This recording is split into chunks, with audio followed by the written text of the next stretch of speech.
ಆತ್ಮೀಯರೇ, ತಮ್ಮೆಲ್ಲರಿಗೂ ಮತ್ತೊಂದು ವಿಡಿಯೋಗೆ ಆತ್ಮೀಯವಾದಂಥ ಸ್ವಾಗತ. ಇವತ್ತು ನಮ್ಮ ಎಡತಲೆ ಗ್ರಾಮ, ನಂಜನಗೂಡು ತಾಲೂಕು, ಇಲ್ಲಿ ಒಂದು ಪುರಾತನ 700 ವರ್ಷಕ್ಕೂ ಹಳೆಯದಾದಂತಹ ದೇವಾಲಯವಿದೆ. ಈ ದೇವಾಲಯದ ಹೆಸರು ಕೇಶವನಾಥ ದೇವಾಲಯ ಅಥವಾ ಚೆನ್ನಿಗರಾಯ ಸ್ವಾಮಿ ದೇವಸ್ಥಾನ ಅಂತ. ಆದರೆ ಈ ದೇವಸ್ಥಾನದ ಪರಿಸ್ಥಿತಿ ನೋಡಿ ಹೀಗಾಗಿದೆ. ಇಲ್ಲಿ ರಂಗಮಂಟಪದಲ್ಲಿ ಒಂದು ಶಾಸನ ಇದೆ ಬಂಧುಗಳೇ, ಆ ಶಾಸನವನ್ನು ನೋಡ್ಕೊಂಡು ಬರೋಣ ಬನ್ನಿ.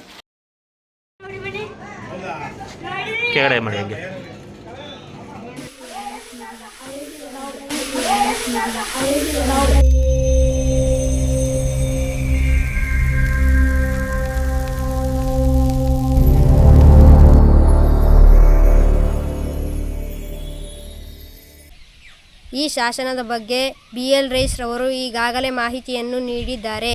ಈ ಕಂಬದ ಕೆಳಭಾಗದಲ್ಲಿ ಕೆತ್ತಲಾಗಿರುವ ಶಾಸನವನ್ನು ನಾನು ಓದುತ್ತೇನೆ. ಸ್ವಸ್ತಿ ಶ್ರೀ ಶಕಕಾಲ 1236ನೆಯ ಆನಂದ ಸಂವತ್ಸರದ ಚೈತ್ರ ಶು 1 ಆಶಿ ಮತ್ತು ಹೊಯ್ಸಳ ಭುಜಬಲ ಶ್ರೀ ವೀರಬಲ್ಲಾಳ ದೇವಂ ಪೃಥ್ವಿರಾಜ್ಯಂಗೆಯುತ್ತಿರೆ ಶ್ರೀಮನ್ ಮಹಾಪ್ರಧಾನಂ ಪೆರುಮಾಳು ದೇವದಣ್ಣಾಯಕರ ಮಗ ಮಾಧವ ದಣ್ಣಾಯಕರ ಆನುಮತದಿಂದ ಶ್ರೀಮನ್ ಮಹಾವಡ್ಡ ವ್ಯವಹಾರಿ ಸಿಂಕಶೆಟ್ಟಿಯ ಮಗ ಸಿಂಧಿಶೆಟ್ಟಿ ಎಡತಲೆಯ ಶ್ರೀ ಕೇಶವನಾಥ ದೇವರ ದೇವದಾನದ ಹೂವಿನ ತೋಟದೊಳಗೆ ಹರವರಿಗೆ ಹೋದ ಕಾಲುವೆಯ ಪಡುವಣ ದಿಣೆಯಾಗಿದ್ದುದನ್ನು ಆ ದೇವರ ಶ್ರೀ ವೈಷ್ಣವರಿಗೆ ಮಾರಿಕೊಂಡು ಮಣ್ಣನ್ನೆತ್ತಿಸಿ ಮಾಡಿದ ಗದ್ದೆ ಓ ಹೊತ್ತರ ಬದೆಯೇನು ಮತ್ತ ಕೇಶವನಾಥಂಗೆ ಉತ್ತಮ ಪಡಿ ನಿಚ್ಚಲೊಬ್ಬಳಕ್ಕಿಯ ಉಪಾಹಾರವನ್ನು ಚಂದ್ರಾದಿತ್ಯರುಳ್ಳನೆವರ ಮುಂದದೆ ನಡೆಸುವಂತಾಗಿ ಆ ವೈಷ್ಣವಸಕ್ಕೆ ಕೊಟ್ಟ ಗದ್ದೆ ಕೊಳಗ ಹೊತ್ತು ಈ ಒಬ್ಬಳಕ್ಕಿಯ ಪ್ರಸಾದದೊಳಗು ಸಿಂಧಿಶೆಟ್ಟಿಯವರಿಗೆ ಪ್ರಾಪ್ತವಾದ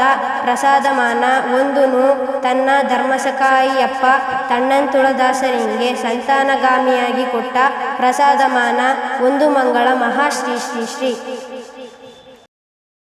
ಬಂಧುಗಳೇ, ಈ ಶಾಸನದ ಕನ್ನಡ ಅನುವಾದ ಈ ರೀತಿ ಇದೆ. ಶುಭಮಸ್ತು.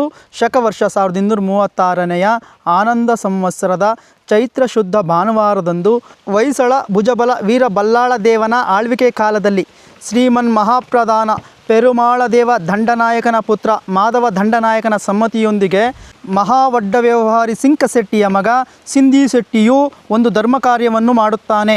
ಆತ ಎಡತಲೆಯ ದೇವ ಕೇಶವನಾಥನ ಹೂವಿನ ತೋಟಕ್ಕೆ ಹರಿಯುವ ಕಾಲುವೆಯ ಪಶ್ಚಿಮಕ್ಕಿದ್ದ ಎತ್ತರವಾದ ಭೂಮಿಯನ್ನು ಅಥವಾ ದಿಣ್ಣೆಯನ್ನು ಶ್ರೀ ವೈಷ್ಣವರಿಂದ ಪಡೆದು ಅಲ್ಲಿನ ಮಣ್ಣನ್ನು ತೆರವುಗೊಳಿಸಿ ಅದನ್ನು 10 ಕೊಳಗದಷ್ಟು ಬೆಳೆಯುವ ಬೆಳೆಯನ್ನಾಗಿ ವಿಸ್ತಾರವಾದ ಗದ್ದೆಯನ್ನಾಗಿ ಮಾರ್ಪಡಿಸಿದನು.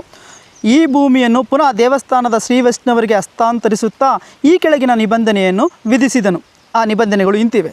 ಈ ಭೂಮಿಯಿಂದ ಬರುವ ಆದಾಯದಲ್ಲಿ ದೇವರಿಗೆ ಪ್ರತಿದಿನ ತಪ್ಪದಂತೆ 1 ಬಳ್ಳ ಅಕ್ಕಿಯ ನೈವೇದ್ಯವನ್ನು ಸೂರ್ಯ ಚಂದ್ರರಿರುವವರೆಗೂ ಅರ್ಪಿಸಬೇಕು. ಹಾಗೆಯೇ ಆ ನೈವೇದ್ಯದಲ್ಲಿ ತನಗೆ ಸಲ್ಲಬೇಕಾದ 1 ಮಾನದಷ್ಟು ಪ್ರಸಾದವನ್ನು ಈ ಪುಣ್ಯ ಕಾರ್ಯದಲ್ಲಿ ತನ್ನ ಪಾಲುದಾರನಾದ ತನ್ನಂಕುಲದಾಸರ ಮತ್ತು ಆತನ ವಂಶಸ್ಥರಿಗೆ ನೀಡಬೇಕು.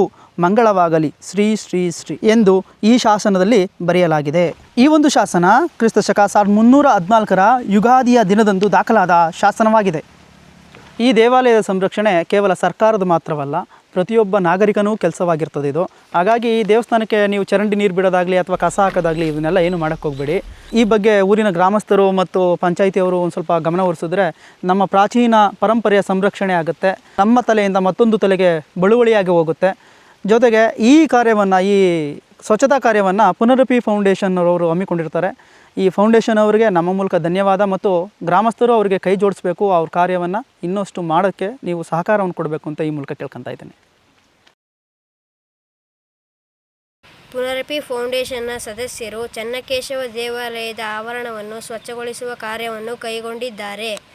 ದೇವಾಲಯದ ಸಂರಕ್ಷಣೆ ಮತ್ತು ಪರಿಸರದ ಸ್ವಚ್ಛತೆಗೆ ಎಲ್ಲರೂ ಕೈಜೋಡಿಸುವುದು ಅಗತ್ಯವಾಗಿದೆ. ಊರಿನ ಜನರು ಈ ಸ್ವಚ್ಛತಾ ಕಾರ್ಯಕ್ಕೆ ತಮ್ಮ ಸಹಕಾರ ನೀಡಬೇಕೆಂದು ತಮ್ಮಲ್ಲಿ ವಿನಂತಿ ಮಾಡಿಕೊಳ್ಳುತ್ತಿದ್ದೇನೆ.